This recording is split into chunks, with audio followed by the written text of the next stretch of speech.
साथियों, पाकिस्तान में हालिया जो जिनसी वहशत और बर्बरियत है वो एक वबा की शक्ल इख्तियार करती जा रही है। ना इसमें बच्चे महफूज हैं, ना ख्वाजा सरा, ना ही कब्र में मुर्दा औरत और ज़िंदा औरत। जब हम ये बात करते हैं कि मी टू कैंपेन चलाया जाए और पूरे दुनिया मुल्क के और ख़वातीन जब इस कैंपेन का हिस्सा बनती है कि हम इसका इज़्ज़त में आए हैं, तो हमारे अक्सर लोग इसके ख़िलाफ़ उठ खड़े होकर कहते हैं कि मी टू एक ड्रामा है। इसी तरह जब खातून पोस्टर उठा के खड़ी होकर कहे कि मेरा जिस्म मेरी मर्ज़ी और हाईवे पर छुपा हुआ कोई रेपिस्ट की मर्ज़ी नहीं, मेरा जिस्म मेरी मर्ज़ी और इस पर सिर्फ मेरा इख्तियार है, तो हज़ारों लोग कहते हैं कि ये हमारे कल्चर पर हमला है, हमारे रिवायात पे हमला है, हमारे मज़हब पर हमला है।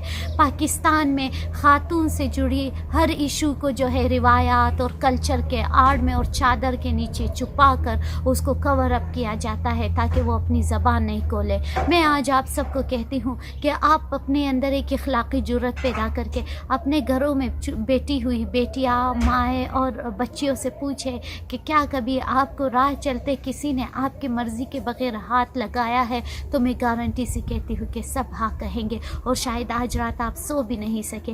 ये बात एक हकीकत है कि पाकिस्तान में जिनसी वहशत एक खुलेआम छूट है। ये दहशत गर्दी से ज़्यादा ख़तरनाक है क्योंकि दहशत गर्दी में मारे जाने वाले लोगों, अक़वाम, फ़िरक़ों के भी वारिस होते हैं, मगर औरत को कोई वारिस नहीं होता। इस मुल्क में उनके इशू को कोई डिस्कस ही नहीं करता। उनके हर बात में, जैसे CCPO साहब ने कहा कि वो अपने घर में भाई और किसी मर्द को साथ ले जाते रात के 12 बजे क्योंकि ये फ्रांस नहीं है।